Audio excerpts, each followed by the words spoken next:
Good afternoon, everyone. Thank you for coming to the Ortigas Library.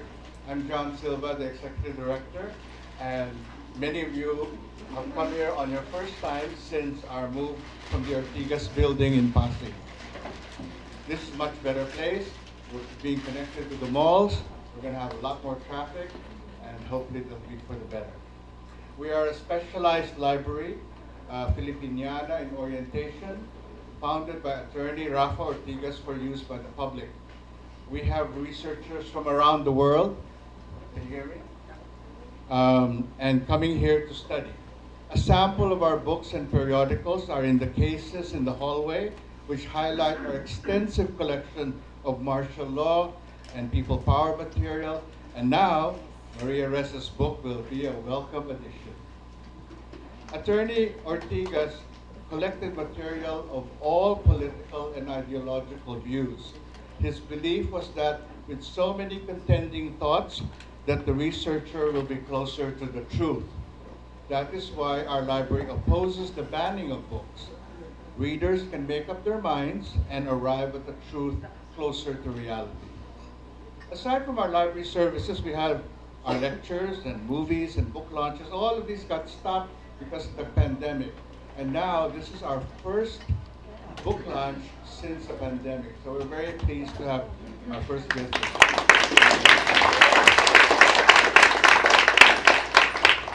When Maria Ressa was awarded the Nobel Peace Prize, I thought, and I think many of you were absolutely delighted. Nobel Prize winners in all my years were other people, not Filipinos. So the Peace Prize, which is the second largest division for prizes for the Nobel, have had distinguished winners like Martin Luther King, Nelson Mandela, Mother Teresa, and Barack Obama. Now, this lady here is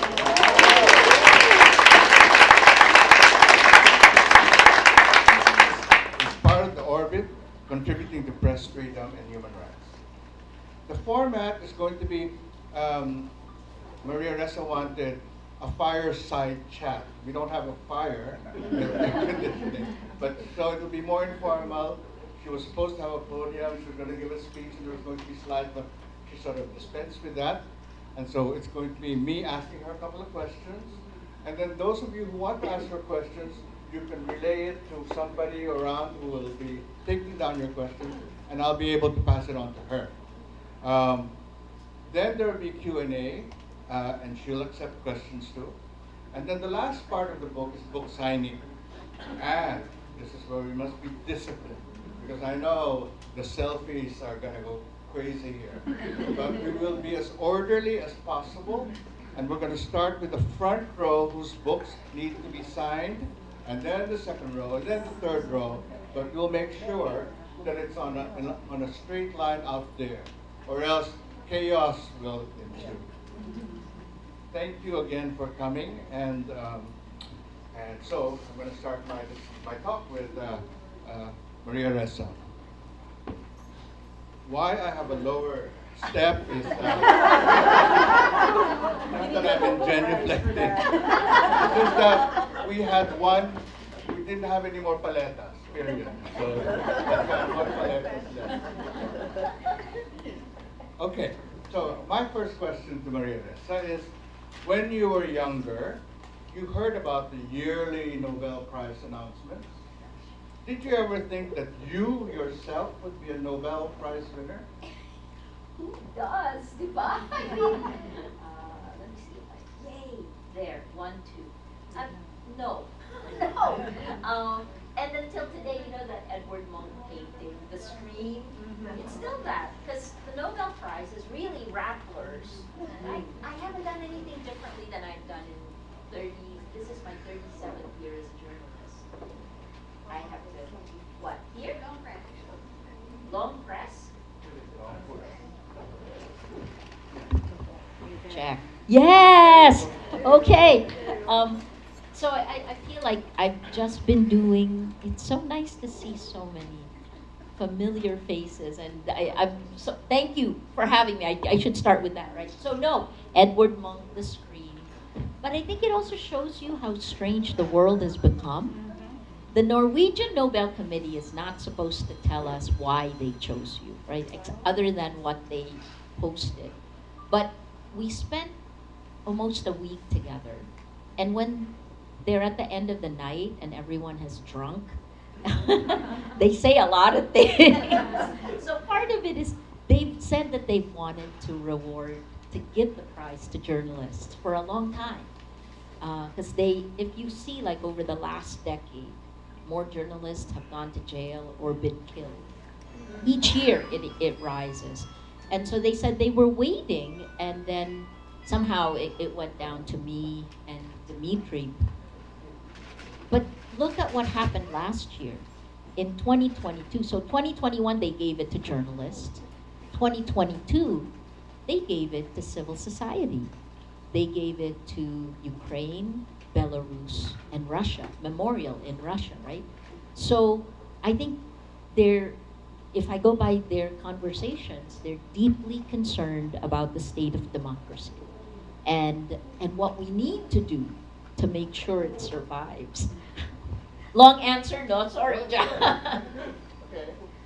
Next question. What keeps you going in the face of a government attempt to close Rappler and the charges you still face? On January 18, that morning, there were 4 tax evasion charges. I know if the maximum sentence for that is 34 years in jail. And I also know that we weren't even sure if it went against us. Does that mean I go to jail immediately? Do I get to keep bail? There were so many things we didn't know, because the cases, if you read the verdict, it shouldn't have even gone to court, right? And yet it took us 4 years and 2 months. What kept us going is, you should ask France, why do you keep going, diba?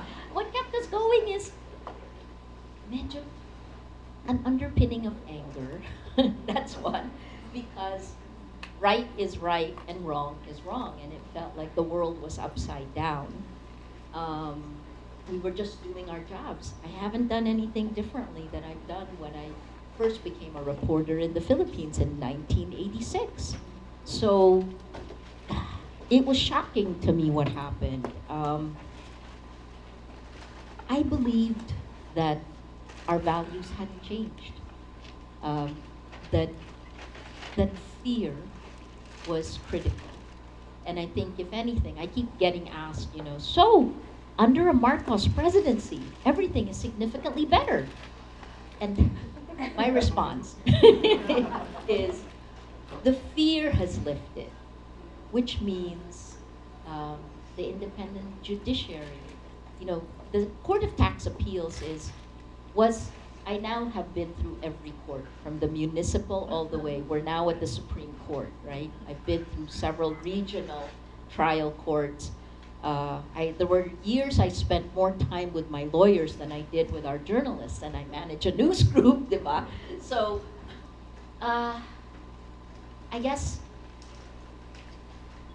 the ideals are still there. And I don't think we're North Korea or Russia or Iran. I think this battle can be won, and once the fear is lifted, anything is possible. You have been acquitted of the tax charges. Tell us how you were able to beat the charges, aside from having good lawyers. I didn't need good lawyers. This is just wrong. It's the difference. So all the gobbledygook because it's very easy to mislead with tax. I mean, I was going to ask you, so tell me, how do you deal with the BIR? But we all know, I've now lived here for more of my life than in any other country.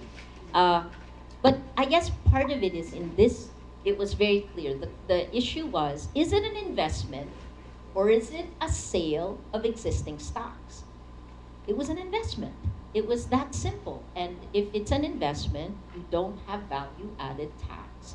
You don't it's not like we're Merrill Lynch reselling the stocks, right? These are original unissued shares, and we paid the right tax, which is DST.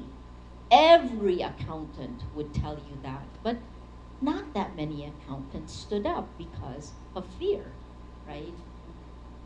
We had KPMG as our accountant. Our lawyers that did the deals were the best of the best because we were old enough to have real experience. And when you're doing things like this, we try to hit kind of the gold standard. So no, but of course, why do you get good lawyers? Because they have to have the courage to stick with you. Because there were instances when some of our lawyers were intimidated. I mean, I don't know if you saw this, but more lawyers have been killed than journalists under Duterte years, right? It's 63 to 22. So really, we needed lawyers with courage. Yeah, because the rule of law is so much more critical, diba? So yeah, we didn't need, but that's, I mean, no, anyway, still have more charges, so I have to be careful what I say. Yeah, which gets to the next question. What other charges against you loom, and will you be getting a fairer hearing under this new presidency? Okay, so in 2019, I got 10 arrest warrants. 10 arrest warrants. Some of the things, I always like having new experiences, but getting arrested, not so much fun. And I will always remember the day that I first got arrested. February seems to be the month of arrests for the Duterte administration. Lila was arrested in February. My first arrest was February 13th. They kept me overnight. I mean, I should have been able to post bail, but they kept me overnight because they just wanted to. And that's when I thought, not only is it vindictive, it's, this is, you bend the rule of law till it's broken. And I posted bail on Valentine's Day. That's really, so Valentine's Day, our joke among the Manangs is, Valentine's Day is not Valentine's Day, it's no bail day. Like, no, it's happy bail day now. Anyway, sorry, what are the other cases? So it started with 10. There were 5 tax evasion charges. There were 3 cyber libel charges. There's the SEC, and then the criminal charge with the SEC was the anti-dummy, violation of the anti-dummy law. I really loved that one, Over the years, they went down. Several were dismissed, so it came down to 7 criminal charges. That brought it to here. The second cyber libel charge was dropped. And then we had 5 tax evasion, so 4 are gone. We have 1 more. The verdict date for this 5th tax evasion charge is June 30th. There's already a date for the verdict.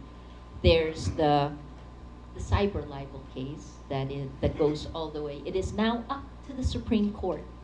Right? I can't say anything more about that because I have a very broad restriction because it is the Supreme Court.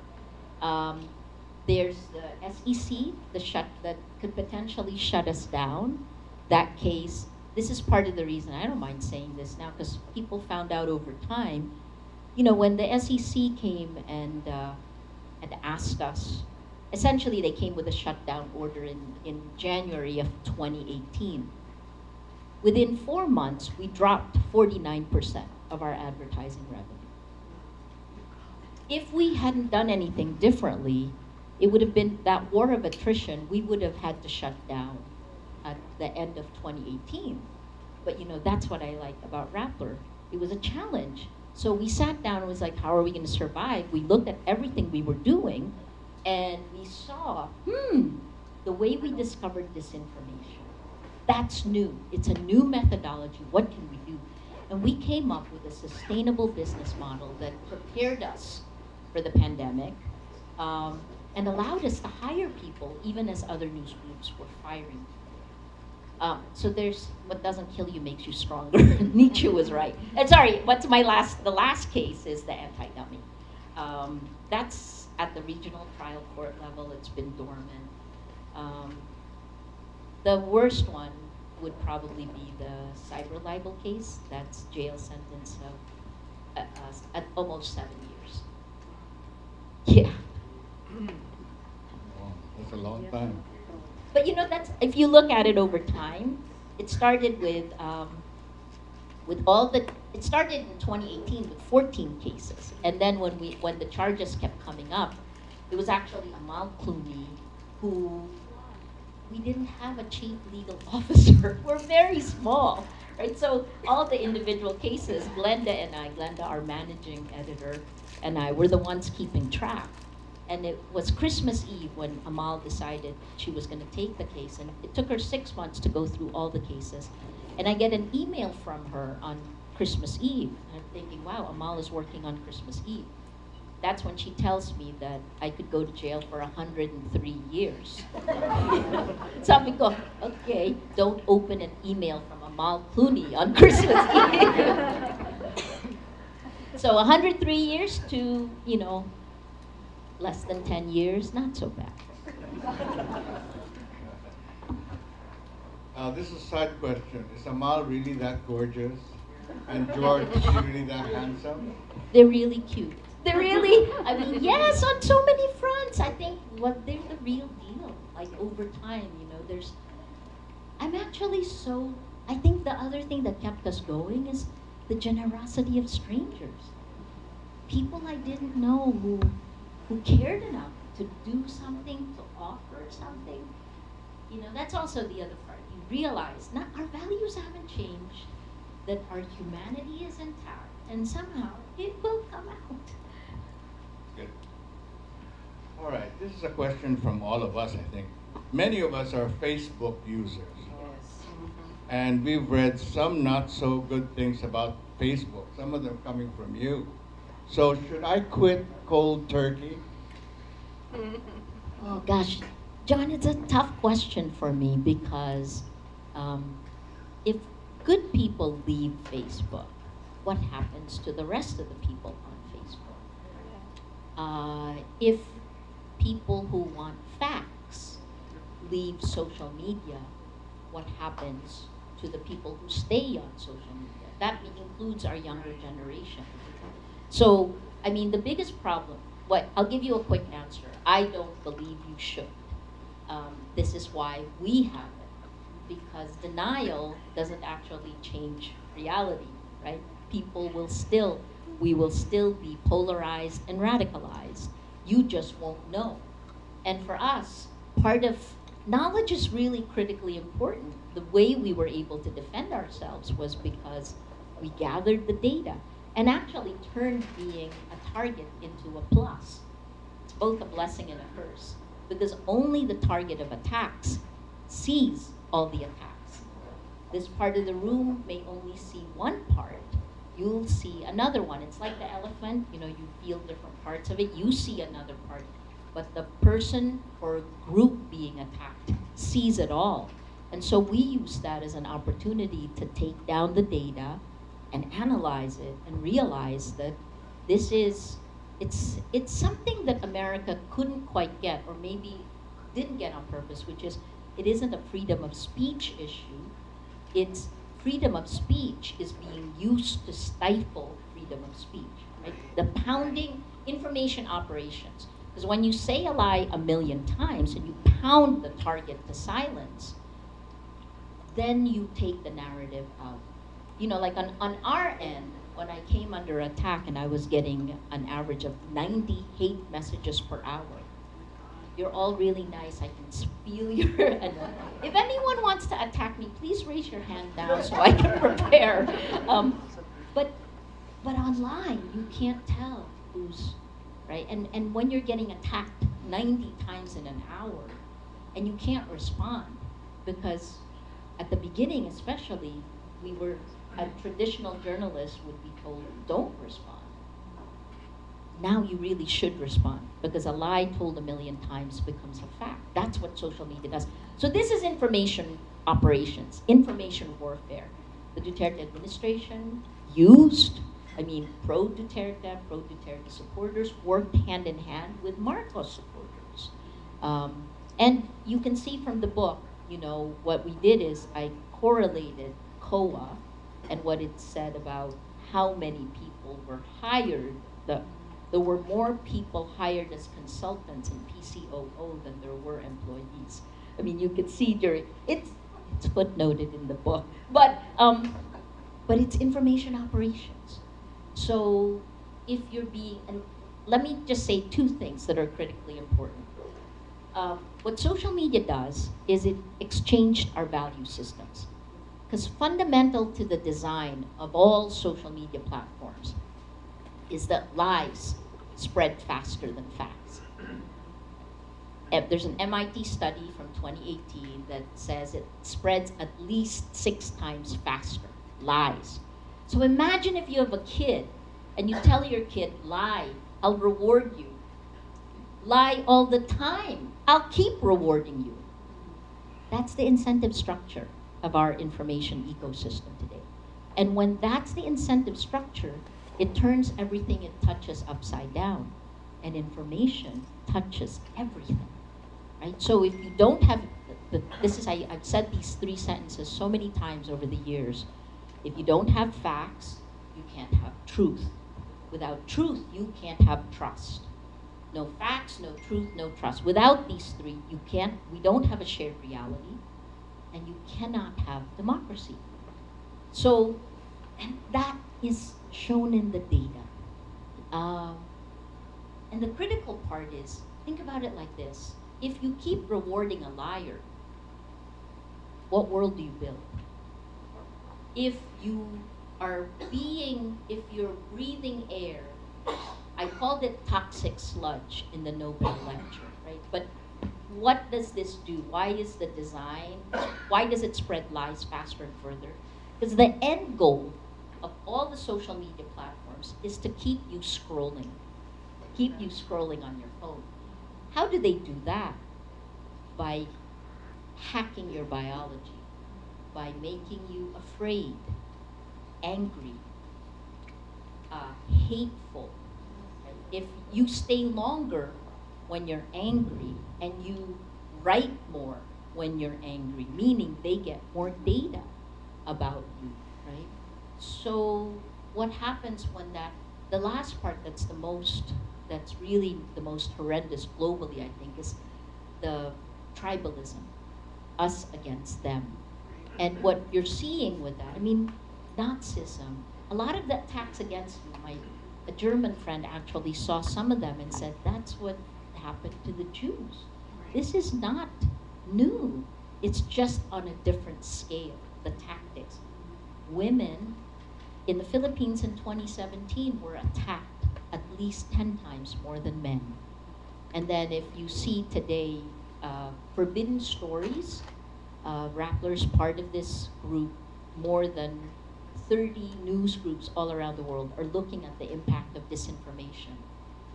Women journalists, women politicians, women human rights activists are getting pounded in a different way from men. It's not that the men aren't attacked, it's just the women are attacked in a more visceral way, sexist, misogynistic, and many women will opt out, especially younger women. So that shifts our world.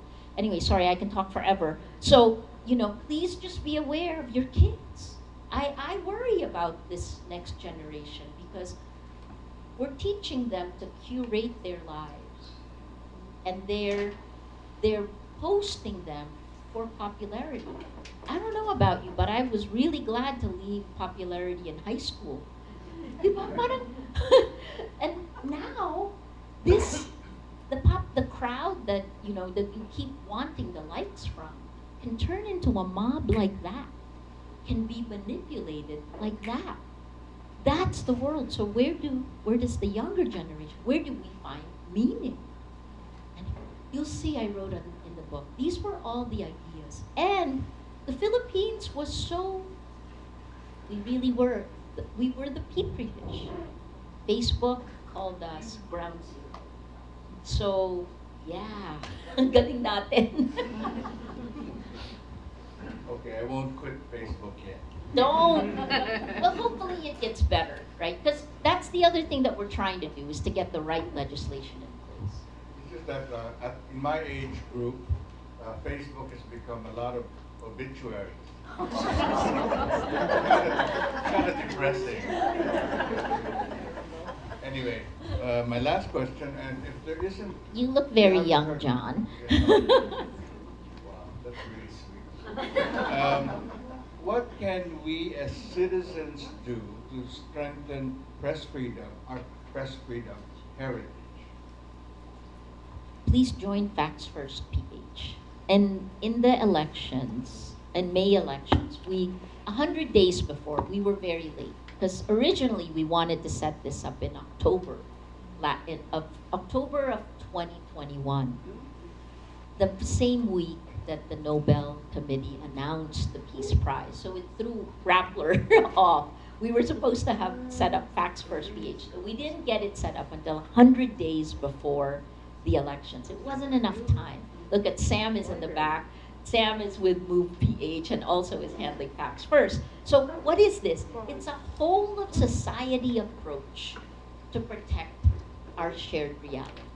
Right? So it was like a 4-layer pyramid that the bottom part were 16 news organizations working together on fact checks.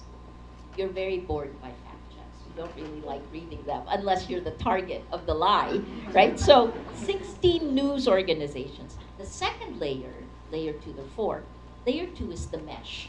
Civil society, NGOs, human rights activists, environmental groups, businessmen, the church. The mesh layer is critical.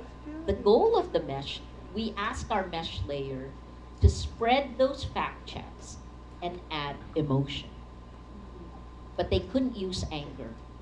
They couldn't use the negative emotion. And what we found out, this is ironic because it was almost hand in hand with the rise of Lenin.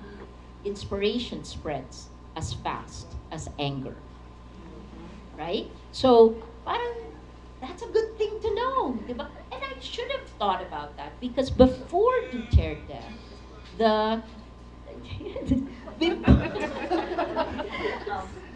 before Duterte, our mood meter, the top mood every year from 2012 all the way until 2016 when it turned angry was happy.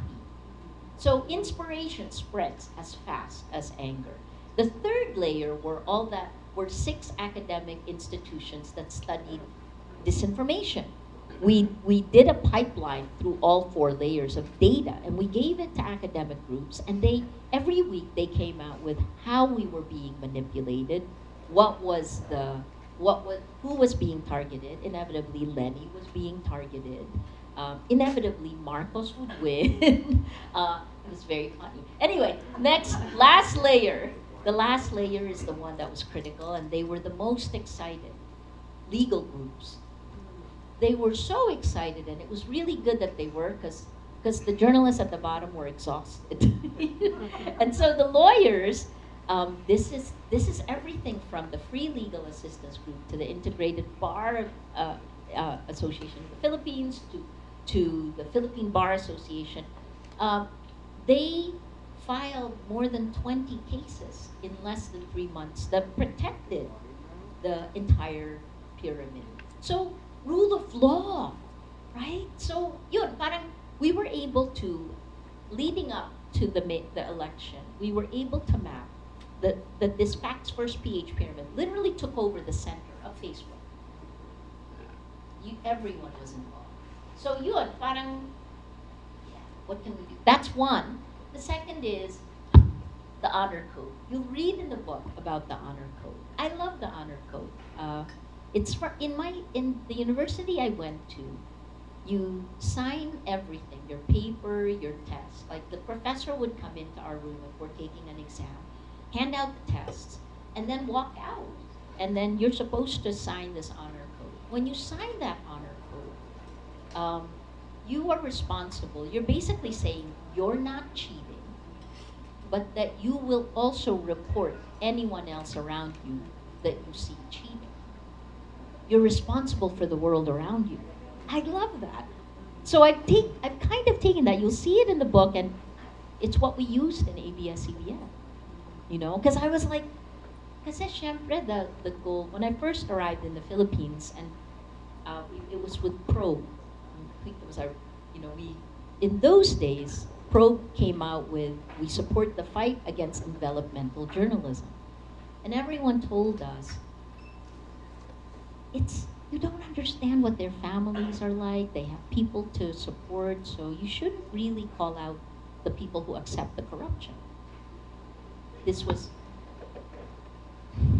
so parang, ikaw pa yung mali, di ba? Parang, nagmamalinis ka, parang, hindi ba yung mali? Mali? Di ba?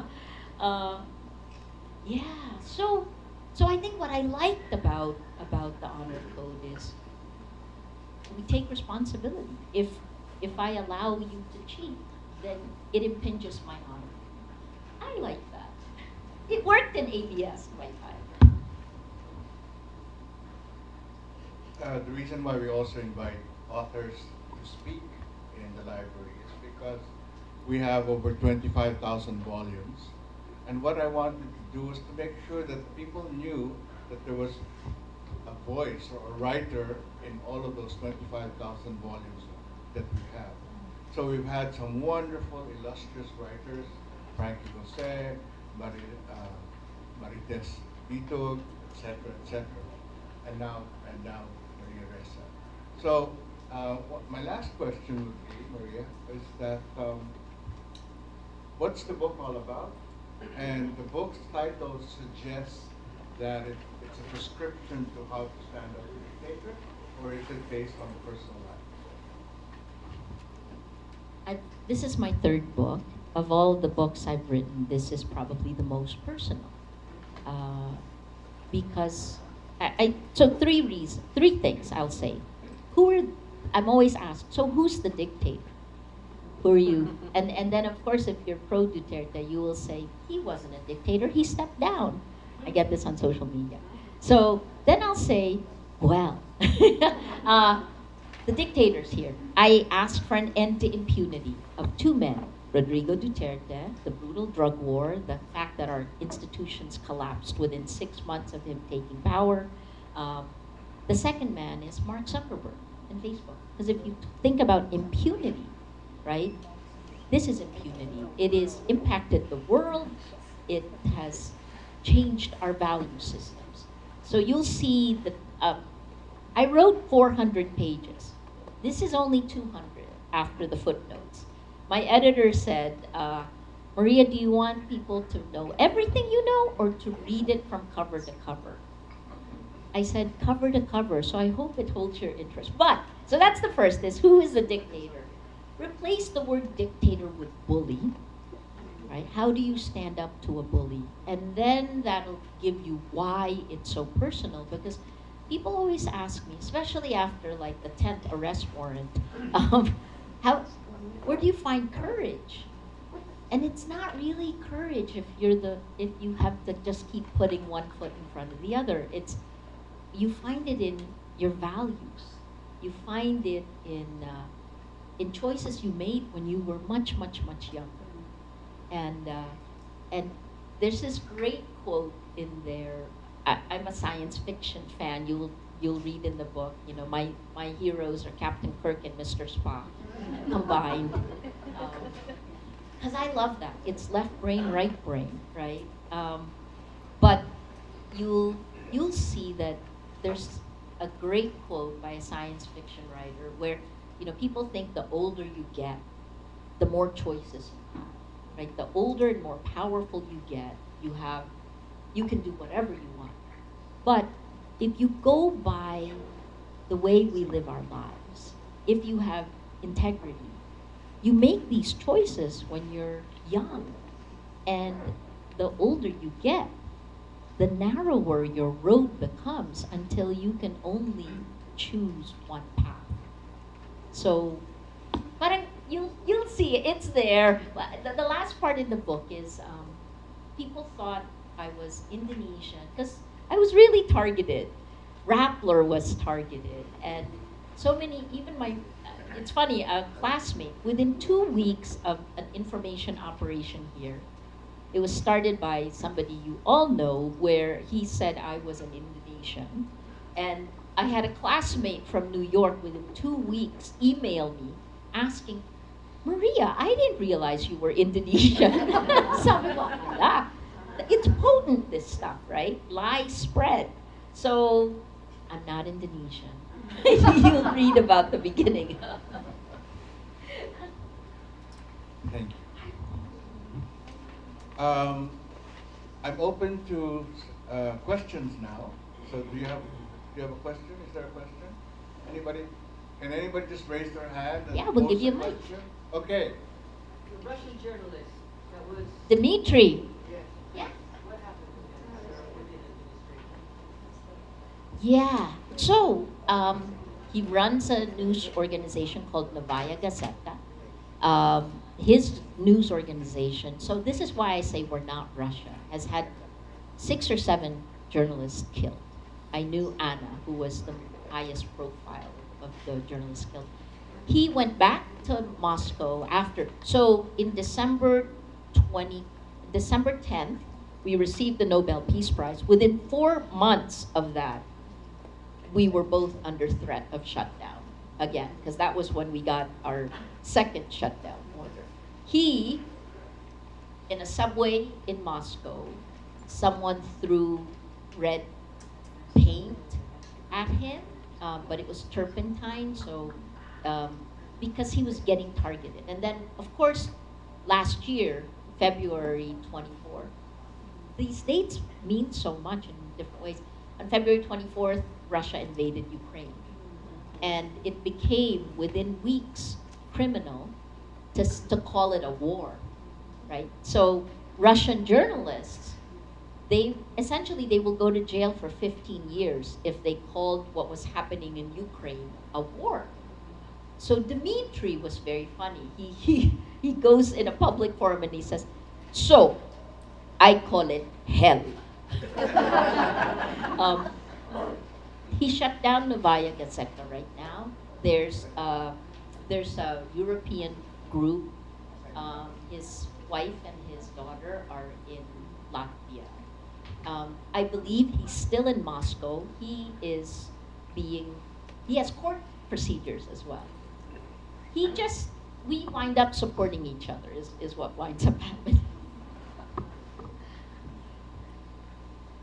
Any questions? You can just raise your hand and ask. Can you just speak a little In louder? your most difficult time here in the Philippines, did you ever think of just staying in the States and not living here anymore? I mean, it seems like, easy choice. My parents keep saying that. But look at Rappler. Parang it would be the ultimate betrayal, number 1. Number 2, parang I'm very lucky because I was never alone. And you'll see this when you read the book. It's the story of in some ways there's the story of ABS. It's a love letter to journalism is the other. And to the Philippines. Really.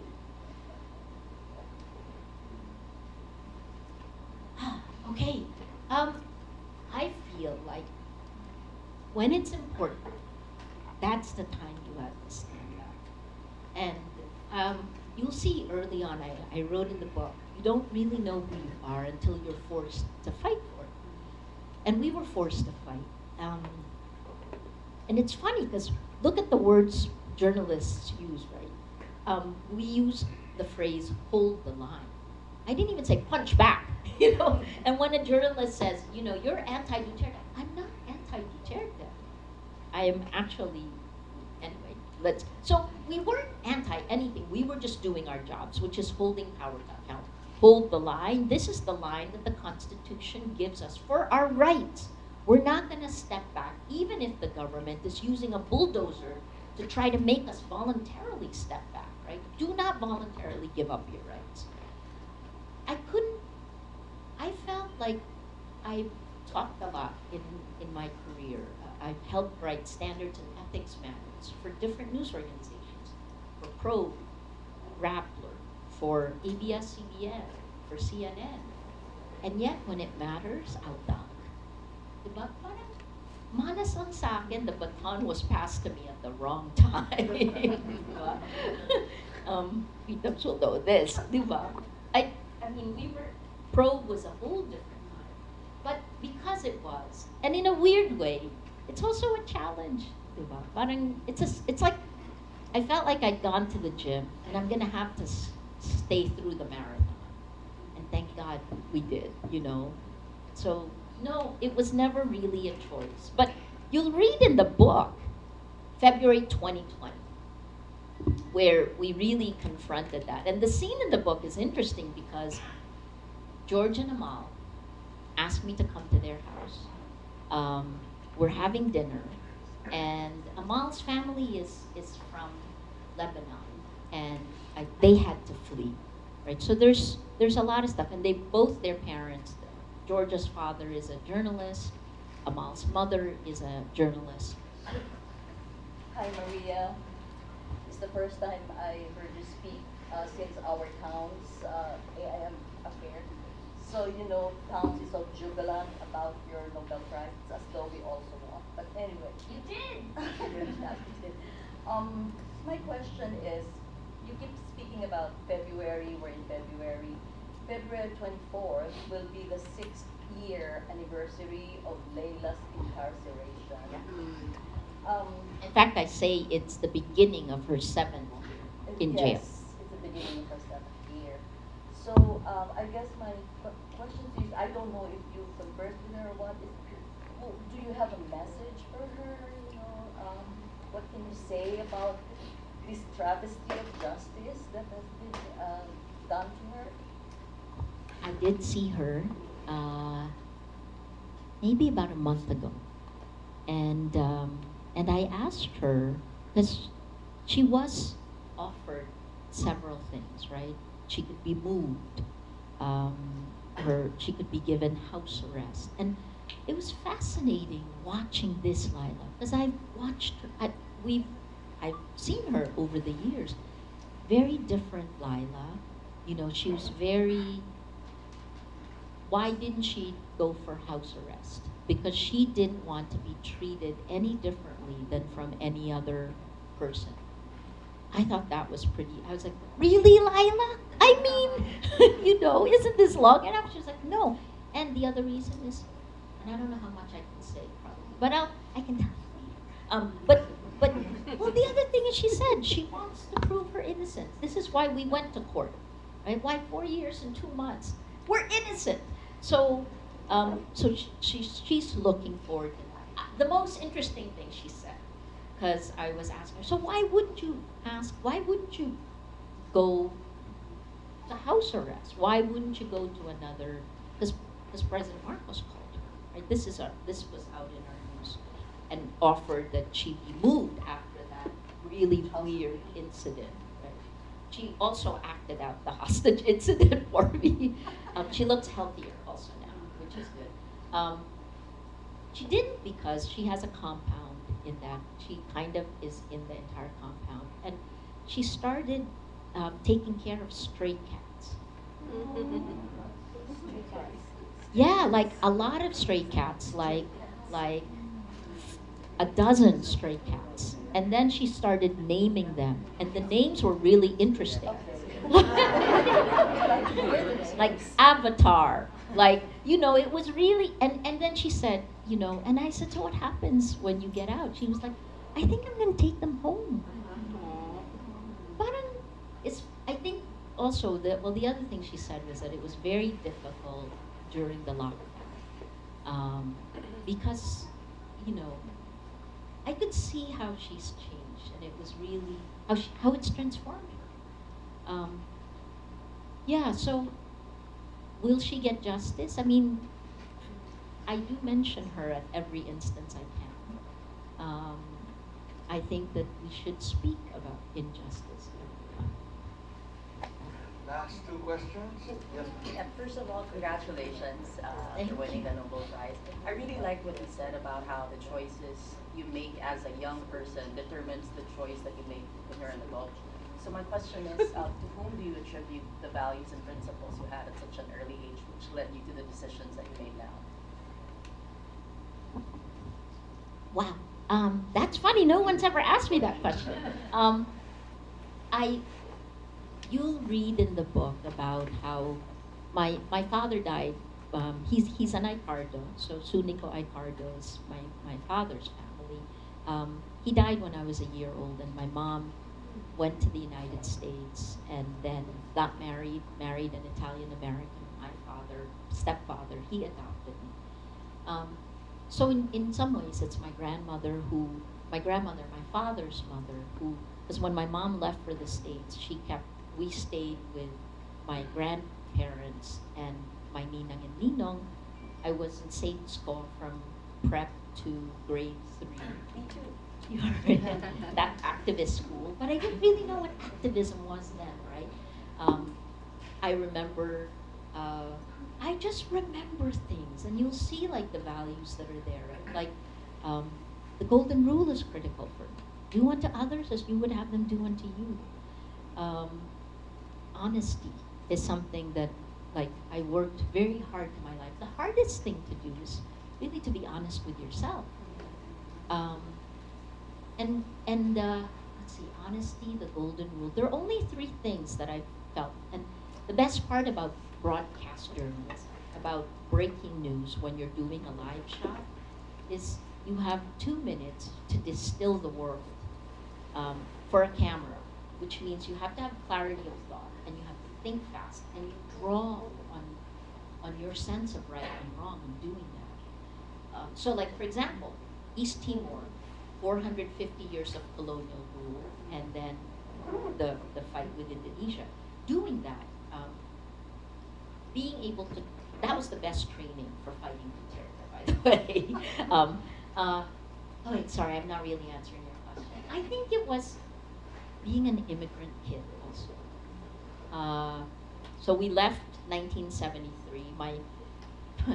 My mom and my new stepfather kidnapped us from school because it was family feud. How many have family feuds? I don't really talk about this, but you know, my mom gave me an okay. So she and my stepdad kidnapped us from school. I'd never met him before. They took us. It was like a morning, a normal morning, and all of a sudden, my sister and my mom comes in. She picks up my sister and myself. My sister is 2 years younger than I am. Brings us out of Saints School. Sister Gracia, if anyone is my generation, was the principal. And then within 2 weeks, my stepdad got our passport. I still have it, and I was going to put it in the book. We land in JFK Airport. We fly Northwest Airlines still. We fly over Alaska. It was the first time I saw snow. When we landed at JFK, it was so cold, like cold I'd never felt before. And then it was snowing.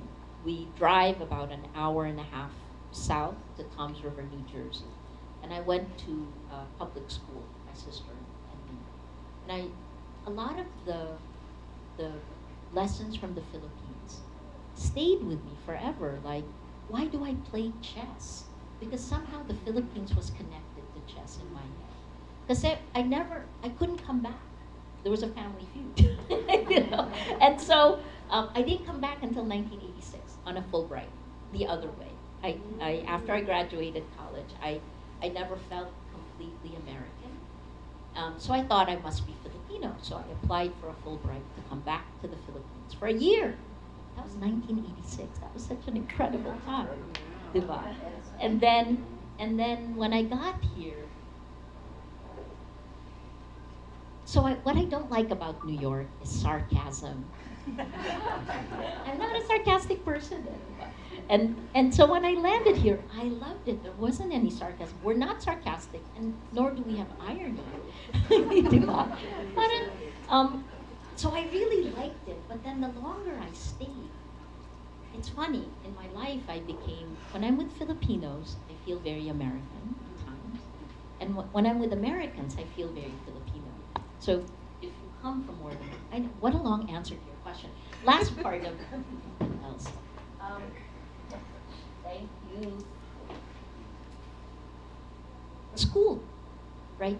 So I walked into public school and we spoke Tagalog at home. And so my first year, my teacher actually reminded me, I met her again. My third grade teacher, I walked into public school. I was the shortest, only brown kid in this class. And then my teacher had blonde hair and blue eyes, which was like, at that point, it was very, very new to me. And within a few weeks, she tried to get me to switch classes to the fourth grade. I was just getting used to it. And that was one of the lessons in the book. Always make the choice to learn. She convinced me to move up. She talked to my parents. And, in the last part, her father is Norwegian. So my third grade teacher, who convinced me to move up a class, was in Oslo for the Nobel Peace Prize. I saw her again, yeah. It was funny. She reminded me I didn't speak my first year in Tom's River. So teachers are incredibly important. One last question. Yes. Yes. So thank you so much for doing this and having this event because it's today. My friend and I did a protest day, so we went to the Museo ng Pag-asa and then here. So it's like it's heartwarming. My question is this: that I've been reflecting on the book by Masha Gessen, Yes. the Surviving Autocracy book. And one of the things that she said there really struck me about that journalists actually lost the language to describe what was actually happening. Yes. And if you layer that onto the code switching that we have here, you have two languages that actually are structured differently. And it begs the question, how then do we communicate to a larger swath of the population? So I love this venue, but also there's so many more that need to hear this. I mean, just even the driver that I have now, I'm trying to think, how will I bring this to him? Diba? Because the elections revealed so many things that are, so many gaps in our culture that need to be addressed. So the question is this, also a long question, but the question is this now. Is there something that journalists here in the Philippines also need to take on to bring these stories to a broader group of people? Because some don't reach it. You have like 3 key sorry. questions in there. No, but they're so the easy one I will pull out is what we debate all the time in Rappler. Language, right?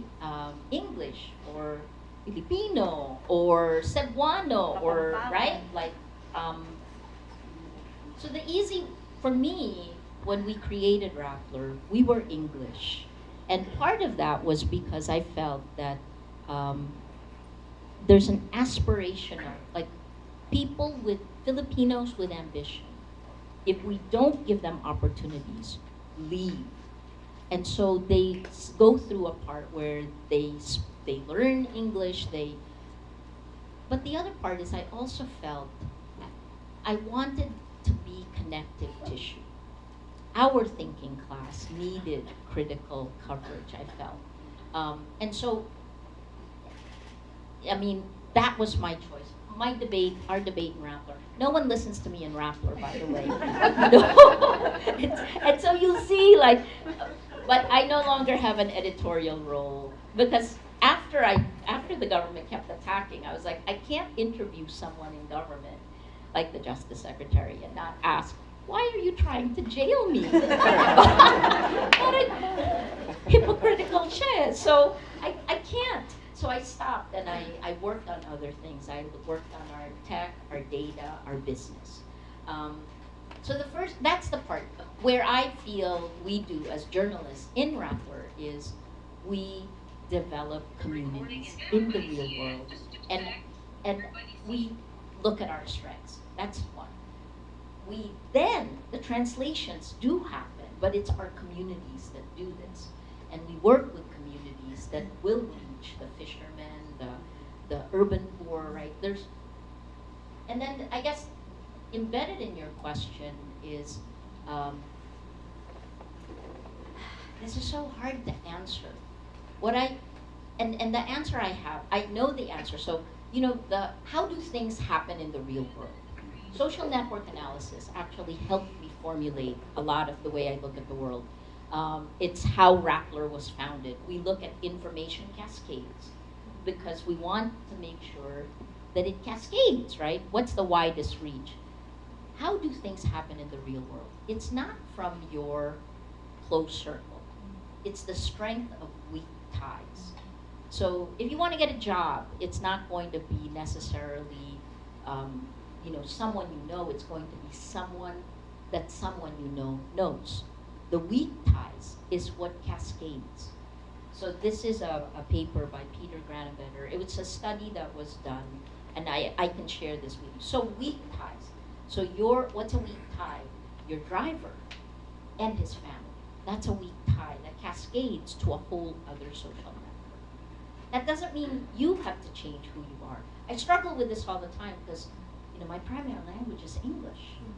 And, kaya ko namang Matagalog ngayon, di ba?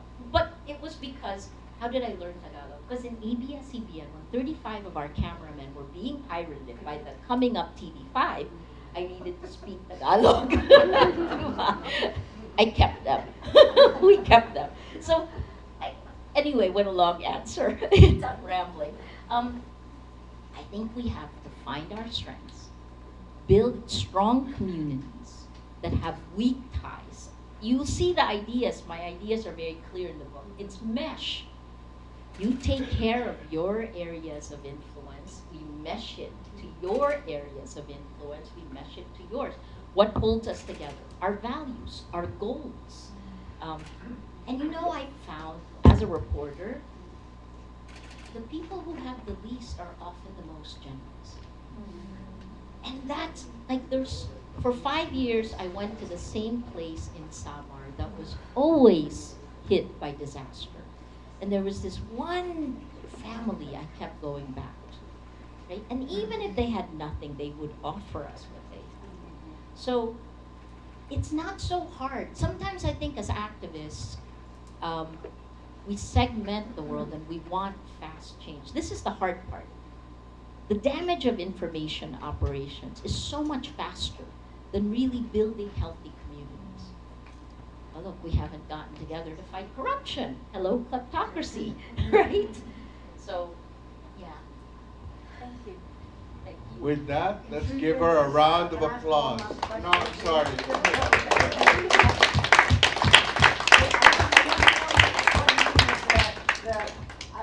People know me in here as someone who's a former boxer and etc. But I used to be a journalist, both in the UK, Australian. Oh, UK. In the UK and in Dubai, where journalism actually doesn't exist. Yes. You're not allowed to say anything.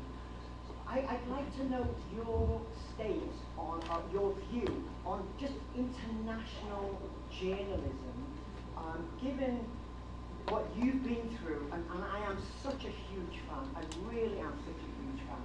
What you've been through is I can only imagine what you've been through. But what would happen in America with the American presidents coming in, talking about fake news, that journalists with this, that, and the other, and it really put us right down to, in fact, below zero. Yeah. It took us right down for a lot. What's your opinion now on the news internationally, journalists international, based on what you've experienced here in the Philippines? I'm just very interested to know your view. Please can she answer this? Thank you. Thank you so much. He says yes, so I will answer. You'll hear from Dictator. me.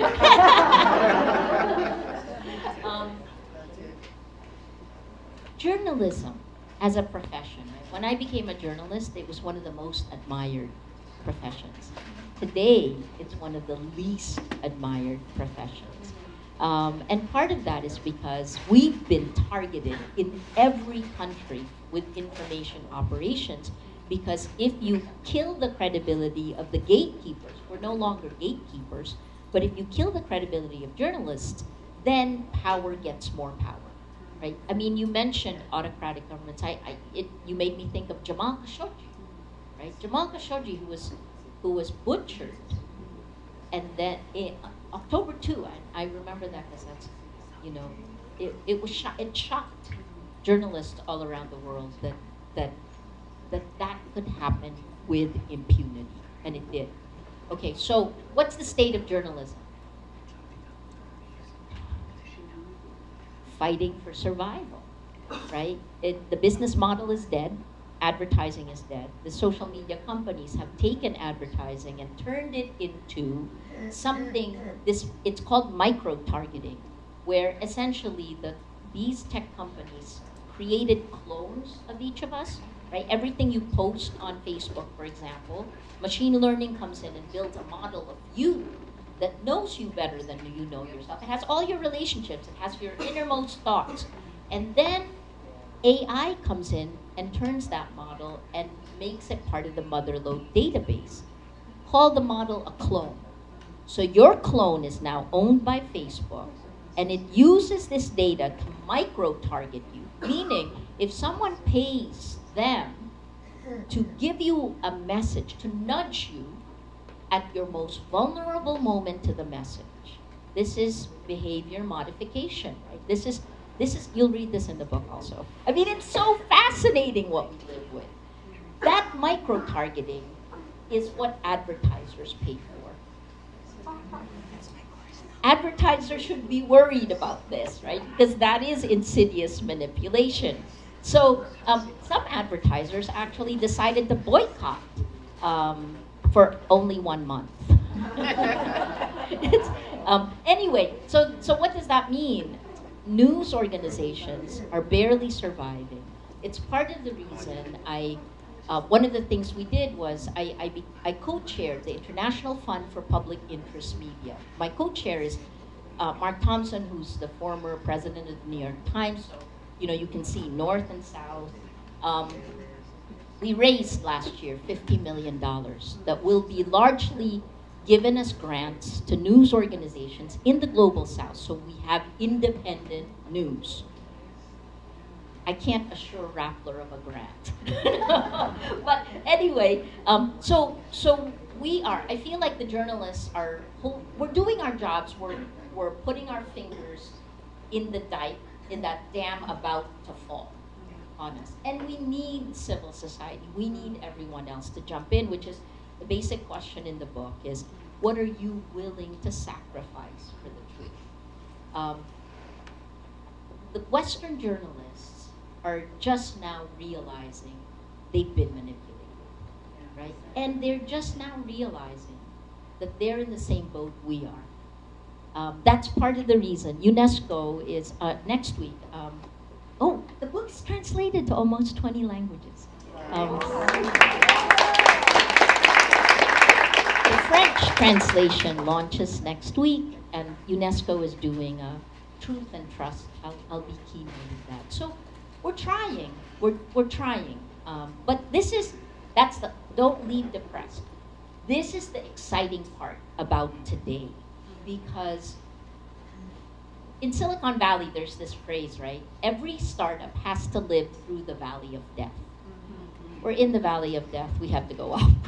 So this is the time to create. This is why we gotta just work a little bit harder, right? The fear has lifted. That gives us the chance to actually be us.